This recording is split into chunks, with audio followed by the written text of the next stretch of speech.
le surf, c'est aussi l'eau, et l'eau, c'est très matriciel. Donc là, on retrouve la vie. La vie est née de l'océan. J'ai écrit un livre en 1965, un de mes premiers livres s'appelait « Les origines de la vie », de l'atome à l'homme. Et l'océan, c'est la matrice vivante. Donc moi, quand je suis dans l'océan, je suis à la fois au cœur d'un écosystème qui m'apporte une puissance qui vient d'ailleurs, la vague par exemple, ou bien le ski, parce qu'il y a aussi le ski dans ma vie qui est important, la poudreuse, les couloirs, la pente. Donc la vague, la pente, tout ceci, ce sont des choses que m'apporte la nature. Donc quand je suis au cœur des vagues en train de les attendre, je réfléchis beaucoup. D'ailleurs, regardez cette vague. Alors, cette vague, c'est une des plus grandes vagues du monde. C'est Gareth McNamara, à un endroit qui s'appelle Nazaré au Portugal, ou bien c'est Jaws, la gauche de Jaws à Hawaï. Et quelle est la hauteur de cette vague? Eh bien, regardez la taille de l'homme. Hein. Vous en avez au moins une quinzaine, une vingtaine qui rentrent dedans. Quand la vague fait presque 20 mètres, elle fait un immeuble de 7 étages, 6-7 étages. Peut-être même plus, 22 mètres. Et d'ailleurs, on voit ce surfeur, là, l'image est très impressionnante. Et pour vous, c'est l'occasion d'une métaphore, la vague, sur la nécessité, la contingence, sur le déterminisme, sur la liberté. Oui, c'est plus qu'une métaphore. Pour moi, c'est la réalité, parce que dans la vague, il y a plusieurs choses. D'abord, elle est chaotique et en même temps organisée. Parce que la théorie du chaos explique que des quantités d'éléments en interaction les uns avec les autres peuvent donner de l'ordre. D'ailleurs, Henri Atlan a écrit des magnifiques livres, Le cristal et la fumée, où il montre que le chaos déterministe peut créer de l'ordre, qu'on voit. Donc la vague, c'est désorganisé, c'est du chaos, mais sur elle, je peux trouver suffisamment de points de repère pour équilibrer ma planche, marcher dessus, reculer, remonter dans le curl, faire ce qu'on appelle des cutbacks ou des bottom turns, je ne vais pas rentrer dans les détails de la technique du surf. Et donc ce chaos organisé va me servir, moi, à trouver une forme de liberté sur quelque chose qui est déterminé.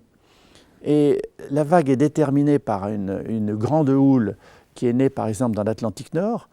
Cette houle va arriver sur une plage que je connais par cœur, mon jardin secret. Je connais le récif sur lequel elle va se former. Bon, là on est plusieurs, donc il y a des questions de priorité. Et puis quand je suis parti sur cette vague, je suis libre. Je suis déterminé parce que la vague, elle va de là à là. Elle va à une certaine vitesse. Une vague dans l'Atlantique, elle marche à 30-35 km à l'heure. Mais moi, je peux atteindre presque le double de cette vitesse en allant de côté, comme le skieur nautique qui tire la corde.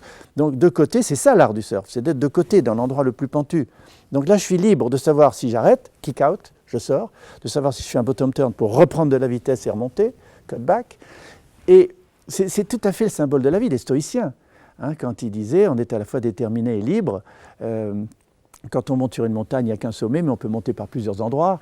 Donc c'est moi qui vais choisir mes points d'escalade. C'est moi qui vais choisir sur cette vague ce que je vais faire, soit pour gagner une compétition, soit pour en tirer du plaisir. Ce qui est intéressant, c'est que les avancées de la science se conduisent à remettre en cause ces dualismes que la philosophie ou la métaphysique avait installés, l'âme, le corps, la liberté, la nécessité. L'objet, le sujet. L'objet, le sujet. Vous êtes totalement en train de remettre en cause. C'est fini, ça, c'est un paradigme, le nouveau paradigme de la complexité, que j'ai beaucoup décrit dans le macroscope, dans l'homme symbiotique notamment. Le paradigme de la complexité dit merci Descartes, merci Newton, mais on est passé à autre chose maintenant. On est dans l'aléatoire, le discontinu, le chaotique, on n'est plus dans le linéaire, le séquentiel et l'analytique. Ça, c'est ce qui nous a permis de fonder notre science, qui continue d'ailleurs à faire en sorte que les hommes politiques, beaucoup d'industriels, continuent à penser en termes séquentiels, linéaires, analytiques. Il n'y a qu'à le voir pour l'environnement et l'écologie, qui est complètement impossible à comprendre, ou à l'économie, qui est systémique et complexe. Donc c'est vrai, on a changé de paradigme. Edgar Morin l'a très bien dit avant beaucoup d'autres.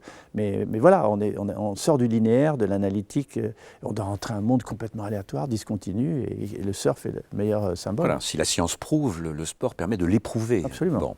Et tout à l'heure, vous parliez... Et ce qu'on peut éprouver aussi, c'est les résultats sur soi. Parce que le corps est un laboratoire pour nous, les sportifs surfeurs ou les sportifs de l'extrême. On peut s'appeler un peu comme ça. Un peu prétentieux, mais disons. Donc notre corps est un propre laboratoire. On voit les résultats des expérimentations qu'on fait sur le plan musculaire ou sur le plan nutritionnel ou sur le plan de la méditation. Pendant 3 cas, méditation, nutrition et exercice sportif physique pour faire les muscles qu'il faut pour le surf, parce que c'est des muscles très spéciaux pour le surf. Un type qui arrive avec une planche ou une fille pour surfer la première fois et est complètement paralysé au bout de 10 rames, parce qu'il y a des muscles qui ne marchent pas normalement dans la vie.